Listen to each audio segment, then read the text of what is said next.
Hi, friends. This is Chad. And this is Lauren. And we're back with another episode of For Good Forever. Today, we're going to talk about what it means to build a community where everyone has the opportunity to thrive. At La Crosse Area Community Foundation, we often look at community challenges through the lens of social capital, the relationships, networks, and connections that help people access opportunities and support one another.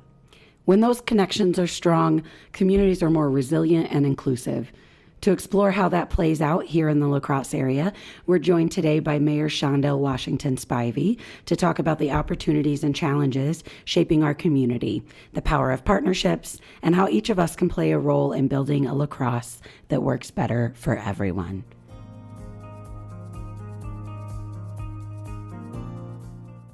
Welcome to the show, Shaundel. Thank you for having me. Thanks for taking the time to sit down and talk with us today. We want to begin today's episode with our signature segment, Either Or, and it's really just designed to help listeners get to know you a little bit better. So we'll give you two options at a time, and you pick what you prefer. Sound good? All right, sounds good. Let's All right. Fall or summer? Ooh, fall, because I like Halloween, so. Yeah. Hike in the bluffs or a stroll along the river? I'm going to stroll along the river. Sweet or salty? Sweet. Dogs or cats? What if I say neither? Ooh, not an animal, not a pet person. Okay. This is a very You know what they say about people who are animal people. Well, you have to Sometimes be they home to say. have a pet. Right, that too. Like, I'm not home enough to really take care of any animals. So Fair. I'm like, let's just not. And I'm allergic to cats, or I would get a Mancoon. Like, me and dogs, we kind of got like this like weird relationship, right? Where like I think they like me probably more than I might like them. But I also want to Pomsky, so there's that. Okay. Coffee hour or happy hour? Happy hour. I don't like getting up early. And you shouldn't have to. You're the mayor. You get to do what you want. Thanks for playing. Appreciate it. That was fun. Yeah, thanks, Shaundel. Maybe to start us off today, why don't you tell us a little bit about what it is to be mayor of La Crosse and what drew you to public service?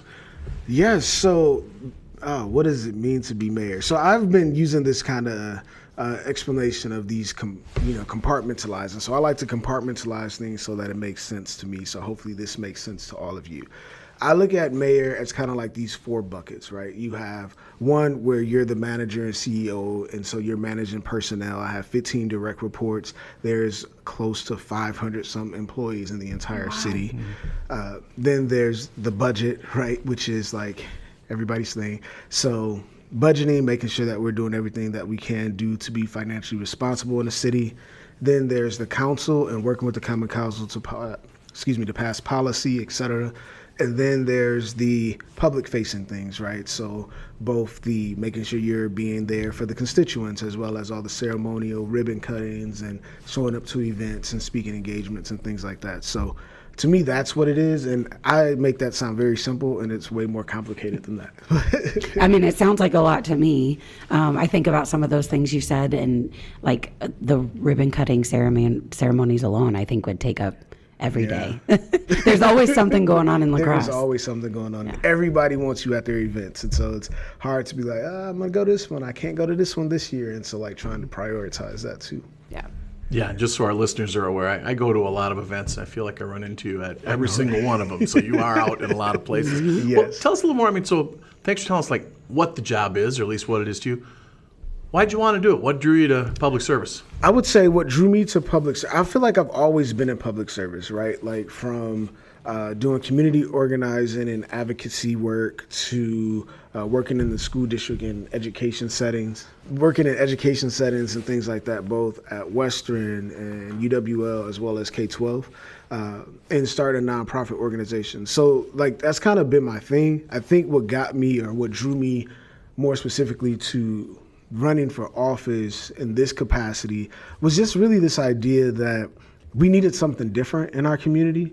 And I felt like the work that I was doing, being boots on the ground, working alongside some of these agencies doing the work, that it was also important for us to recognize that public office is accessible to us, right? Like sometimes when people think of public office, specifically mayor, they oftentimes think of like affluent, right? More I don't know what the word I want to use, but Yeah. you I think know, about it's like people who maybe have lived in La Crosse their whole lives, or a lot older in their journey. exactly. More Whereas now, elite. That's sort of, elite. That's a good way to put it. Whereas now it's kind of like, I think people need to realize that it is just an accessible office for any and everyone who really has a passion to lead this community and has the skill set to do so. Because I think that's important too. Mm-hmm. You can't just, I want to be the mayor. It's like, you can be the mayor and also make sure you have the skill set to be able to it's an actual thrive, job. right? Like, that's the thing that people miss. Like, it is a real job. Mm-hmm. It's a full-time job.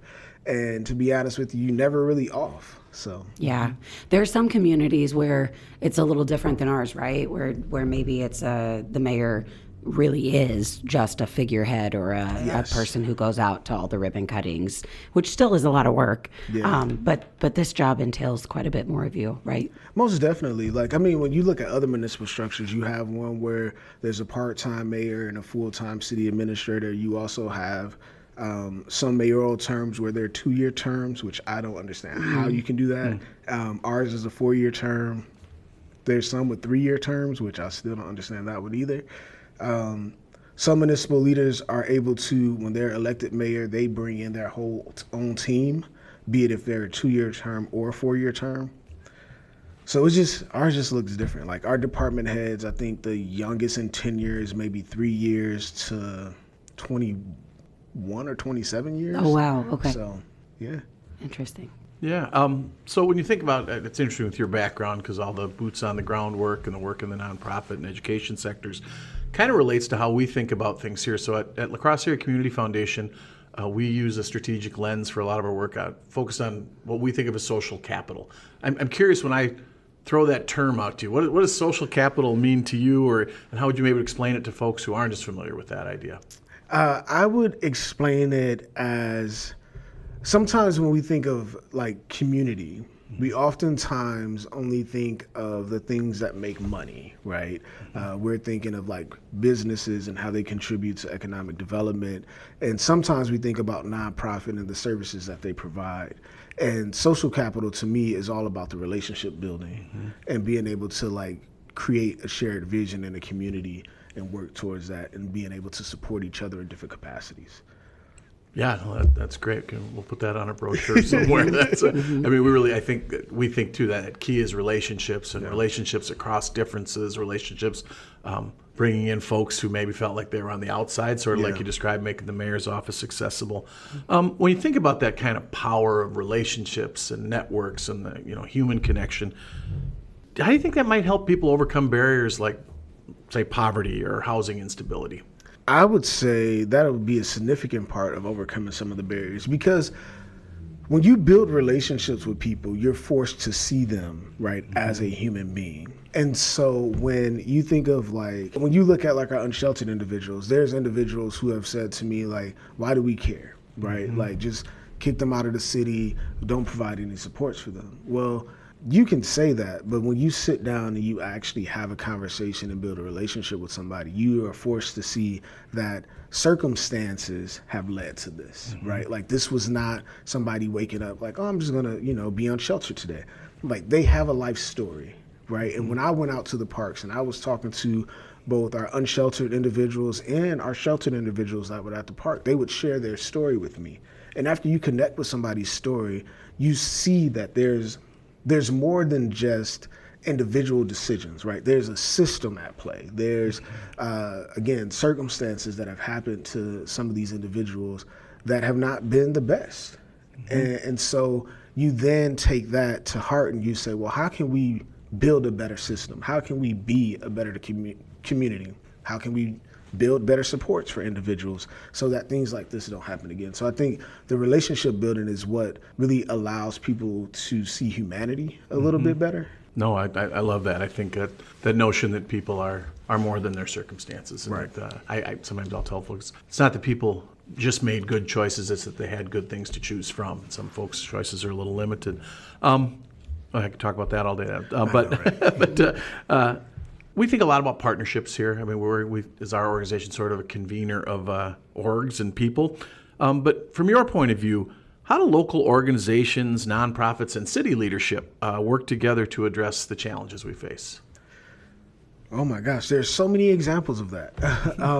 I think we have to do it, right? One of the things that I talked about both campaigning and now being in the office is this idea of like, what is our shared vision for all these organizations to be working towards to make La Crosse a better place?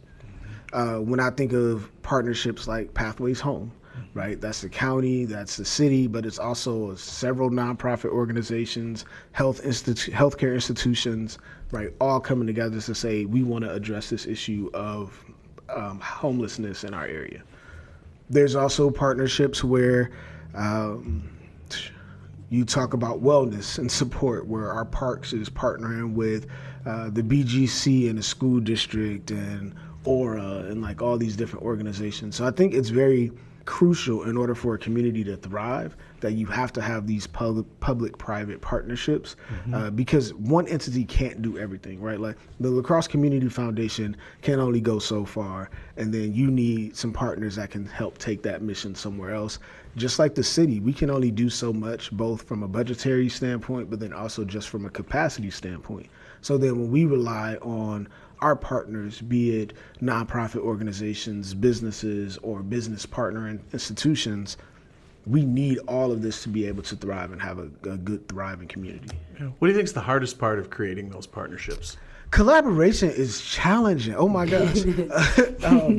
I think that sometimes we have to realize that collaboration isn't always going to just be beautiful, right? Like it's not just going to be this easygoing thing. There's going to be challenges, right? To me, it's almost like any relationship. As an individual, you have your goal, you have your like what you expect your life to be. And then when you meet other people, they have their goals and their visions of what they want their life to be. And then at some point you have to meld that together, right? Same with some of these organizations. They have their missions, their visions, what they want to do. And then when we're partnering around a cause, like, yes, that cause is what's bringing us to the table, but we still also have our individual mission and vision.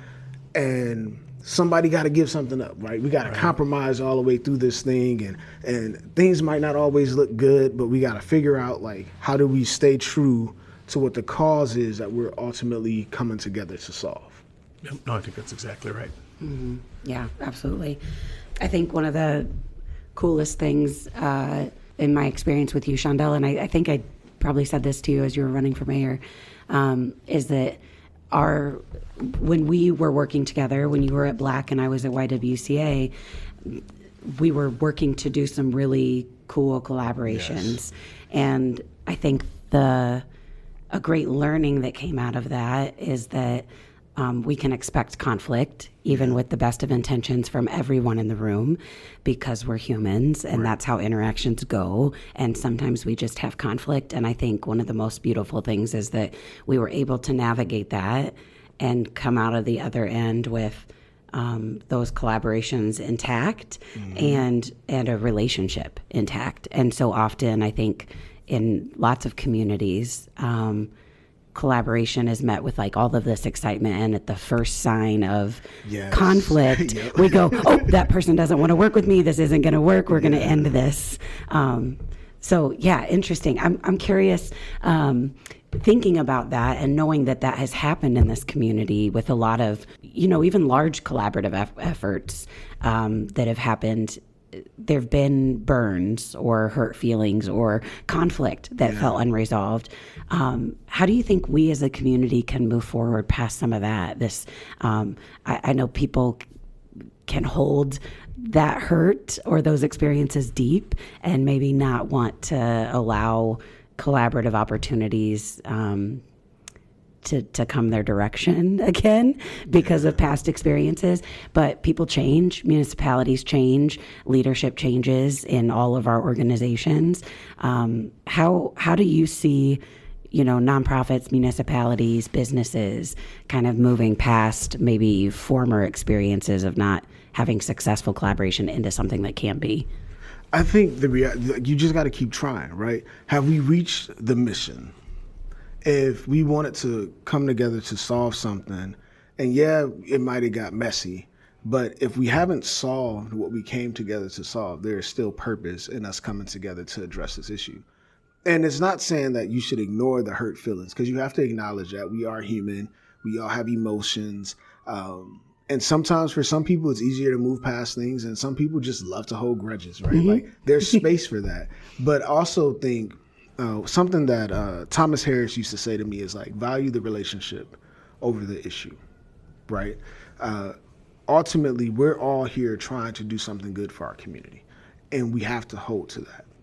And we should already know collaboration, like as beautiful as it is not without fault. And so we just have to be able to work through some of that stuff. And honestly, for me, and I've said this so many times, where like I can work with one of my biggest enemies as long as we know that the cause that we're fighting for or moving towards is something that we share collectively, and we want to work towards that. I have no problem with that. We don't have to talk to each other personally. You don't got to go out to have dinner with me or anything. But when we come together to get the work done, let's put all our stuff aside and let's get the work done. Yeah. From your perspective as mayor, what are some of the opportunities and challenges that are shaping life in La Crosse right now? Ooh, okay. Opportunities, let's start there. We have our rezoning happening right now, which I think is going to be amazing to allow for multifaceted development to happen in this community, which is a struggle right now. I believe we have the Pathways Home program working to address our unsheltered populations and figure out that if they can have, not if, to get them supports and housing. We have so many partnerships happening around like the natural beauty of La Crosse and maintaining that, be it with our Parks and Rec department, the Mississippi Conservancy. There's so many good things happening, I think, in this community. And there's a lot more like private and public partnerships that are happening to address various concerns or even just dreams and ideas of what it can be, right? River Point District is another one I think that is like just booming. And I'm so glad that I was the mayor to cut the first ribbon, even though it's been in the process for 30 years. But that was exciting. Challenges, cool. I mean, challenges it's the same stuff, right? Money is always a challenge. Shared revenue amongst the state and municipalities is a huge challenge. The fact that as a municipality we're being required to try to do more with less is a big one. I think educating our community is another challenge that we have to rise to, where people have to understand how local government works and what municipality responsibilities are and what struggles we're actually having to be able to do what we want to do. Now, the problem is like people look at it as like, well, La Crosse has existed for 100 plus years and we've been fine. Great, no argument there. However, we're not. Yeah. And I would argue we necessarily haven't been, but we're trying to be more transparent about this. And so for some people, it's painting this kind of like doom and gloom scenario, which I'm not saying that that's where we're at. However, we have to be realistic, right? Like everybody wants everything and they feel like my tax dollars cover everything. So everything should be perfect 100% of the time. Well, that's not the reality anywhere in the world. So, anywhere, yes. So, that's one challenge, right? Like I guess that's another piece, meeting people's expectations of what they want government to do, while also then realizing there are folks who in this community, they just don't want the same thing, right? Like they feel like government should be doing this, other people feel like government should be doing this, and people want this, and some people want this, and then figuring out what's the balance. Yeah. Which often I'm sure feels like lack of movement to people on both ends of the aisle. Yeah. And government goes so slow. Oh my gosh.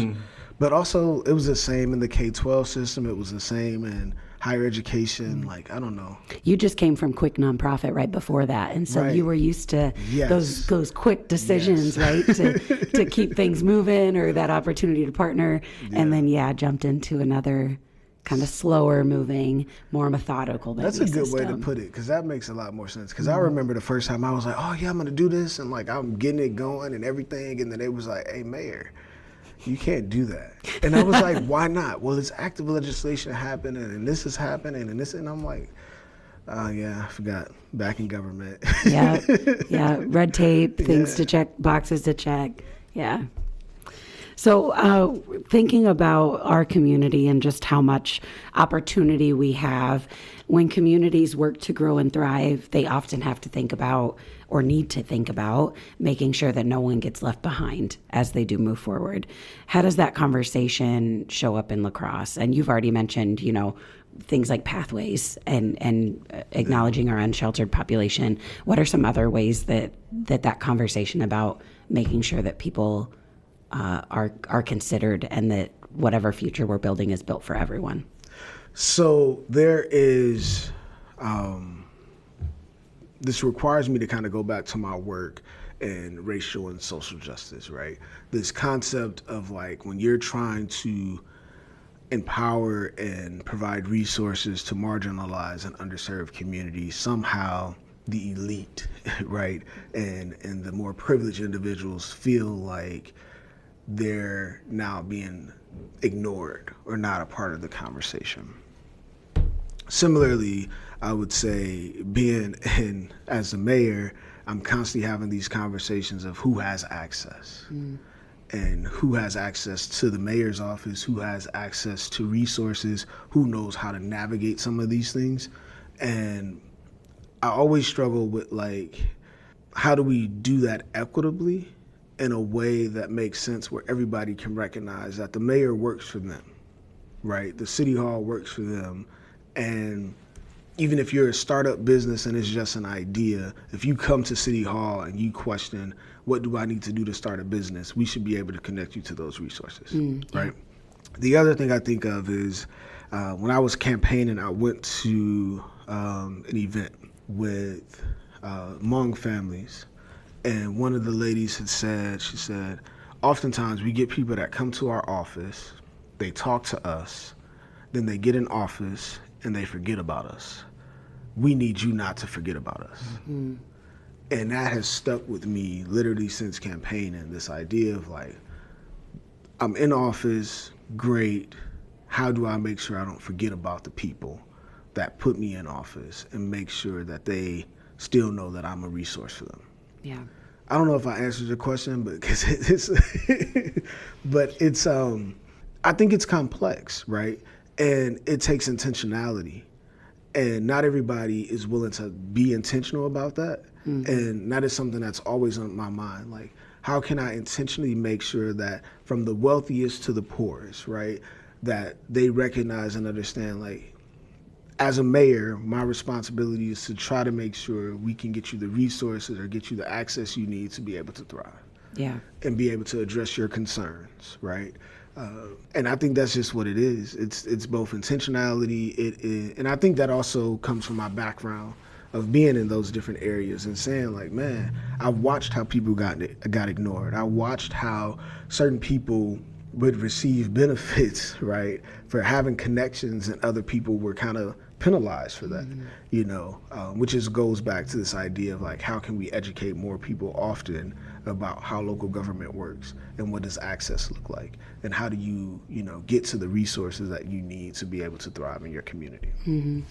You mentioned that you are focused with a lens of equity, and I think that's a really important thing to note and just to acknowledge that you're doing, because we all want the things that we want out of our community and out of our mayor, and equity puts it in the lens of, but what do we all need? Yeah. And I think that doesn't always line up with our wants necessarily. True. But it does keep humans at the forefront who maybe don't right now have what they need, being the kind of the indicator or the goalpost of success in the community is, does everyone finally have what they need to thrive? I agree. It's the old Paul Wellstone line, right? We all do better when we all do better. Yeah. Right. Yeah. You mentioned access a few times, and I just wanted to kind of call it. I mean, one of the things I've been really impressed watching you is you have these open meetings for folks, these 15-minute sit with the mayor. Do those fill up pretty quickly? Do you get a cross-section of people? They do, actually. It's actually been really cool. So one of my commitments was to figure out what are things that I can be doing to be intentional about connecting with people. And so far, I kind of came up with 3. And one was these community action roundtables, which technically were supposed to be happening quarterly, but we had to pause it for a little bit. But they'll come back where we actually look at like what's some issues that people are like constantly bringing up. And then we as a community would sit down and like, let's strategize, let's problem solve together. Then the other one was these Our City, Your 15, which is these 15-minute conversations. People sign up for them, and they can bring, it's their time. Whatever you want to talk about, let's talk about it. And that has been very helpful because what it does is it gives people a space to say, I've been having this issue for this long, and here's what's happened. And then I'm able to say, great, let me process this. Let me go to whichever department I need to go to say, how have you all been addressing this? What can we be doing differently? Or tell me more about this situation so I can have a better response than thank you for telling me, right? All the way to some people who have just been like, I just wanted to meet you. Didn't know who you were, and I just want to sit down and talk about you, talk about what your vision is and all that stuff. All the way to some of the more controversial things like bike lanes and, and water fountains, right? Yeah. Or bubblers. Yeah. So, man, if that's the controversial stuff, we're living in an all right community, I guess. Speaking of bikes, I thought it was important to ask you, the weather's getting warmer. I remember last spring we saw you out biking around the community. Will there be any more bike rides with the mayor? There is one actually already scheduled. Love it. I believe it is in June. Don't quote me on that date, though. Yeah, they're getting me back on a bike. Hopefully it's an e-bike this time, too. Oh, that would be nice. You'd think they could upgrade you to at least an e-bike. Well, I had one, and now I don't. I'm like, I need to find one. But then they were like, they're $2,000. I was like, whoa. That's a little much. I work for the government. Yeah, right. We're not making that kind of money. Well, folks listening to the podcast, if you had suggestions on how to help us build, how a person could help build a stronger La Crosse, where do they start? I think you start with one, showing up. And so that means showing up to be at the municipal meetings. That means showing up to events that either interest you or don't interest you. I believe that means going to some of these nonprofit organizations and volunteering and getting connected that way. Building relationships with people. It might be a random person you walk by and just hear what their story is and kind of go from there. Mm-hmm. I think, as we're trying to think about giving that sense of power to individuals in town, any other thoughts on that? You know, we have this thing around, we've gotten, one, I can blame COVID, but also just because by nature in America, we're very individualistic and we've lost that community flair. I think getting back to that anyway of like, how can you invite your neighbors, create a block party, right? Like I just want to get to know my people or, anything like that, I think would be a big deal. Going to the parks and just talking to people. Now, don't get me wrong. Like I got to be, careful when I say that because not everybody just wants a random stranger coming and talking about their personal life, right? But, the soft questions, right? Like, how are you doing today? Like, those types of things I think are fine. But I'm not like saying go to some random stranger and be like, tell me your entire life story. Right. Although you might find some people that really enjoy that. Without you even asking sometimes, yeah. No, I enjoy the point that, that idea that social capital, the building of it, the building of that connection that helps us thrive, there has to be some intention behind it. You have to be a little brave and go out there and connect. Yeah. It definitely starts with a simple hi. Like when I think of when I moved to La Crosse and made the decision to come here, one of the things that stood out to me coming from Milwaukee was I was walking around campus and everybody would just wave and say hi to you. I thought that was the strangest thing ever. But for everybody else, it was like, this is normal. But I was like, this is different, but it felt welcoming and inviting. And, even just checking in, like, how are you doing and all this and taking it that next step further is pretty amazing. Yeah, well, I'll echo that. We appreciate that you made this your home. We appreciate the work that you're doing and taking the time to be with the foundation. Thank you. It's been great having you here today. Yeah, thanks, Shaundel. Thanks for having me.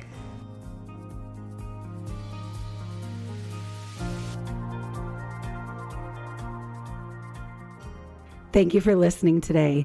We hope you enjoyed hearing from Mayor Shaundel Washington-Spivey, and stay tuned for future episodes where we discuss more topics centered around community leadership and giving.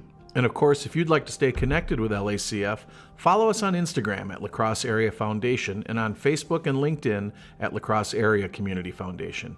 We'd love to continue the conversation.